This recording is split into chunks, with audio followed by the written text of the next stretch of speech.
And it looked like two different doctors just told the shocking truth about Caitlin Clark's injury. Guys, for A shocking twist has just exploded in Caitlin Clark's injury saga, and now two more doctors have stepped forward with even more alarming updates. The WNBA has been exposed like never before, and fans are starting to realize that something dark is being hidden. Is Caitlin Clark's health being sacrificed just to protect the league's image and ratings? The medical truth is leaking fast, and what's coming out is disturbing beyond belief. yesterday, we heard Stephanie White. I just did a video on that. If you guys haven't seen it, pretty much say Caitlin Clark is going to look at going to the doctors, pretty much insinuating that she's going to get her own doctors, bro. And that's the right thing for Caitlin to do, because at this point, Indiana Fever cannot be trusted. I keep telling y'all, it's looking spooky and indie, bro. The doctors have finally torn the mask off Stephanie White and the WNBA's dirty secrets. Stephanie White kept dodging reporters, brushing off Caitlin Clark's injury as nothing serious. But behind the scenes, something far more dangerous was unfolding. The truth is, the WNBA doesn't care about Caitlin's health. They care about ticket sales. They'd rather keep fans in the dark than admit their star player is in trouble. This wasn't just a cover-up. This was a cold, calculated move to protect business over a player's well-being. Fans were manipulated, lied to, and kept miles away from the truth. I told you. Stephanie White is spooky, bro. Stephanie White is hella spooky, bro, because she keeps telling us this whole day-to-day thing, and I keep telling y'all, bro, we cannot listen to her. She's not trustworthy. Listen to what she said, bro. Listen to this. This was yesterday evening, guys. Listen to Stephanie White. Obviously, none of the All-Stars practiced today, but just how is Caitlin progressing from that right injury? Yeah, I haven't seen Stacey's debate last night, but I think she's progressing. I think that we're continuing to address everything that needs to be addressed. She's going to see some doctors and get some more tests done early in the week. I don't expect her to be available on Tuesday, so we're just going to continue to take it one day at a time and let her get her one day at a time. You need to say 1 week at a time. Quit lying to the people. evaluations early this week, and then once we've done that, hopefully we'll have more of a clear mind of what it looks like. Oh, really? Does Stephanie White seriously believe Caitlin Clark's injury isn't that serious? Is that why she's been dodging reporters and feeding the public the same fake, it's a normal injury excuse again and again? Well, that's exactly why Caitlin had no choice but to hire her own doctor. Because here's the cold truth. She no longer trusts Stephanie White or the Indiana Fever's entire medical staff. And can you blame her? These people clearly want to downplay the injury just long enough to use her up and then throw her aside. So now, let's listen to what multiple doctors are saying about it. But before we get to that, if you believe Caitlin is being treated unfairly and deserves protection, drop a comment below. Protect Caitlin. Not no damn day-to-day. Quit lying. But let's listen to the doctor, bro. Another groin strain. This is the other side. As we talked about with the first one on the left side coming back after the quad, day-to-day is not accurate for even a minor groin strain. It was closer to 2 weeks before she returned, played well, and now the other side, the right side. It is unclear what imaging shows, but once again, the new groin strain is not day-to-day. She's already missing the AllStar game in the three-point contest. The question is how much more? We won't know until we know about the imaging details, which were not revealed, but in any case, it's not day-to-day, closer to week. Did you hear that? Day after day, Stephanie White keeps lying. And let's just say it straight. She's a liar. But hold up. Things just got even crazier. Another top medical expert, someone who personally visited Caitlin Clark, has now come forward. And what they revealed about her injury is absolutely shocking. These experts are now stepping in because it's clear the WNBA system is broken, and it's going all out to bring Caitlin Clark down. At this point, it feels like the entire league is on a mission to shut her down, whether it's the referees, the opposing players, or even people within her own team. It's starting to look like everyone's been bought off. Big money is clearly in play, and Caitlin Clark is the target.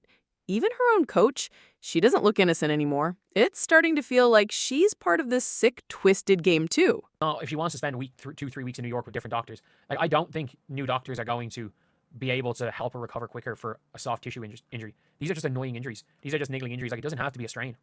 It doesn't have to be a strain. It doesn't have to be a tear. It could be a pinched nerve. It could be an issue with a different part of her leg that's where the pain is localized in her groins. I do not think that Caitlin Clark is going to be healthy this season. I think she's going to play more this season. I don't think a healthy Caitlin Clark is going to be a thing this season. I think she's going to be... it's going to be a situation where Caitlin's going to be 50% healthy, and that's only if they're going to make the playoffs. Now let's see what another doctor is saying about Caitlin Clark's injury. He's got Caitlin Clark's full medical history in hand, and what he's about to say might change everything you thought you knew about her injury. Now, this is another doctor here. Now, this is the one doctor, man, that first initiated all of this. He first initiated the whole debacle with the Indiana Fever doctors. Now, I'm not going to read what he said entirely the first time, but I just want to captivate this last part here. He said that whatever the medical staff is doing right now is unfortunately not enough. Not enough. Now, that was last time. Now, this is what he just said the other day. He said, Caitlin Clark injury history. This is the history, guys. This part I really need y'all to listen to. Left groin strain, 5/26/25. Left groin strain, 7/5/25. Caitlin Clark has been dealing with this groin strain for damn near 2 months, bro. Left groin strain again, 7/5/25. Right groin strain, 7/16/25, bro. Didn't the season start on like the 24th of May or something like that? I mean, Caitlin Clark, I said this last time, has not played 5 full games, bro. Then he went on to say initially, I thought the groin strain she suffered last night was a re-injury. But then I realized it was actually to the opposite side. Damn. Did you hear that? Yeah, but don't get too comfortable, because more doctors are speaking out. And what they're saying? It's terrifying. Caitlin Clark is in serious danger now. Not just injured, we're talking about a threat to her entire career. And guess what? The big dogs at the top of the WNBA food chain are probably smiling right now because their plan, it's finally working. They've been playing this game all season long, slowly pushing her to the edge. And now it's starting to look like they might actually get what they wanted all along. The silence, the hits, the cover-ups, all of it leading to this.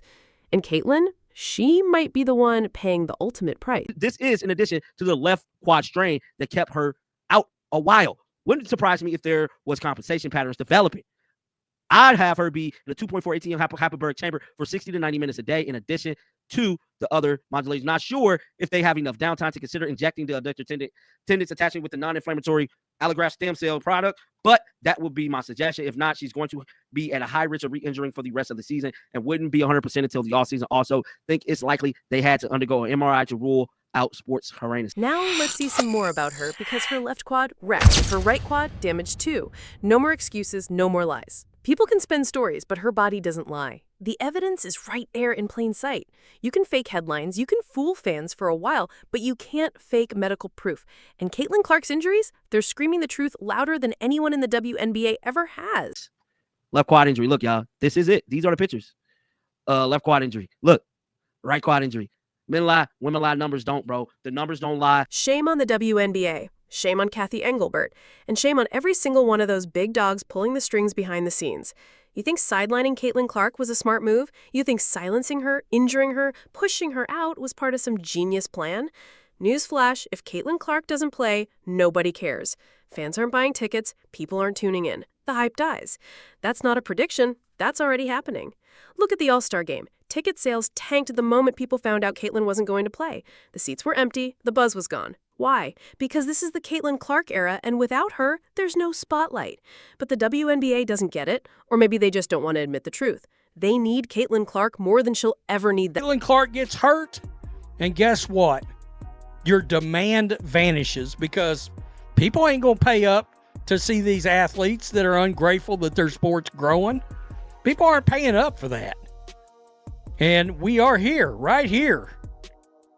The tickets for this game, for this All-Star game, they've dropped by 50%. It was supposed to be a celebration. Caitlin Clark's grand homecoming in Indianapolis. The league promised fireworks, sold the hype, and even plastered her face on a massive 34-story building like she was royalty. But what actually happened? A complete disaster. A slap in the face to her and her fans.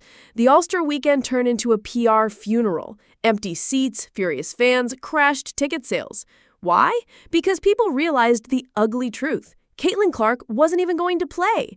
The WNBA had one job: honor the player who saved their league.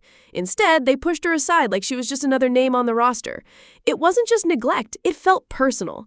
And the most shocking part? Kathy Engelbert finally spoke, and what she said about the officiating scandal was embarrassing. No accountability, no plan, just weak excuses while the league falls apart. It exposed exactly what fans feared, that the WNBA doesn't care about its biggest star. Let's be real, this league used Caitlin Clark to sell tickets, sell ads, and play politics. But when came time to actually protect her, celebrate her, or even include her, they turned their backs. So now the question isn't what went wrong, It's how much more damage will the WNBA do before fans completely walk away? Tell us in the comments, should Caitlyn even stay loyal to this league anymore, or is it time to walk away? Come to Indianapolis.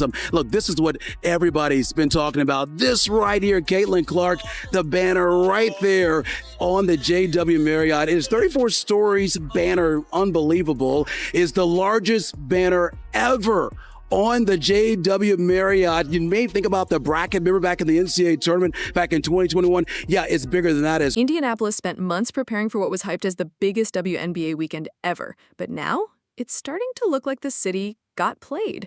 They rolled out the red carpet, literally. A full replica AllStar basketball court was built right in the airport. Local shops poured in money, loaded up on inventory, and even hired extra staff, expecting crowds like never before. They were promised a historic moment. Gainbridge Fieldhouse sold out in hours. Ticket prices skyrocketed. Over $121 just to get in. Over $260 on average. The best seats? Thousands of dollars. The most expensive AllStar Game in WNBA history. The hype was real until the reality slapped everyone in the face. Because guess what? The one reason most people were coming, Caitlin Clark, wasn't even going to play. And nobody warned the fans. No refunds, no heads up, just empty promises and crushed expectations. It's starting to feel like the WNBA cashed in and bailed out, leaving the city and the fans holding the bag. This wasn't just a letdown, it was a calculated setup. Really unfortunate that Caitlin Clark missed it. The crowd would have been exploding. The crowd would have been exploding. The arena would have been exploding. Oh man, a big miss as far as the WNBA is concerned. And then, boom, July 17th hit. And with it came a nightmare no one saw coming. The moment Caitlin Clark's groin injury announcement exploded on social media, it was like watching a ticking bomb go off in real time. Ticket prices didn't just drop, they collapsed. Those $262 average resale prices obliterated to $64 in mere hours. A gut-wrenching 75% freefall. Sellers were in full-blown panic mode. The market went into meltdown. People who thought they were making a smart investment suddenly found themselves begging to sell at huge losses. $121 entry tickets down to barely $65, and nobody was buying. Even at those dirt-cheap prices, fans were like, no Caitlin, no deal. This wasn't a slow burn. This was a financial bloodbath live on social media. One minute, it was the hottest ticket in town. The next, a worthless piece of paper. And let's be honest, all of this was 100% avoidable. But the powers at the top, they gambled with the fans' money and lost. And now the WNBA is sitting on a credibility crisis they can't sweep under the rug. From $121 all the way down to just $64 after news broke that Caitlin Clark won't be playing. These are people saying, I'm done. I don't want to watch. Caitlin Clark's not. I bought tickets solely to watch Caitlin Clark in the AllStar Game. I made accommodations solely to get to Indiana to watch Caitlin Clark in the AllStar Game. She is injured. I have no interest in that anymore. But you know what makes this whole thing feel like a punch to the gut? This wasn't the first time. Caitlin Clark's injuries have been shattering fan expectations all season long, but never like this. When she missed regular season games in May with that quad strain, the warning signs were already there. Washington's game, ticket prices fell 47%. Chicago, a brutal 71% drop. And still, no one learned. But those were just regular games. This was the AllStar Game, in her hometown, her stage, her people. And when that groin injury hit headlines, the market didn't just dip, it detonated. The WNBA built an empire on Caitlin's back, and when she got hurt, the entire structure cracked. So now we ask, will they protect her or just keep using her until there's nothing left? Let us know what you think in the comments. Do you believe the league truly has her back? Drop your thoughts below. Smash the like button if this hit you hard. Subscribe and hit that bell icon because this story isn't over. We'll be right here bringing you every twist they don't want you to see. Because when truth hurts this bad, somebody has to say it.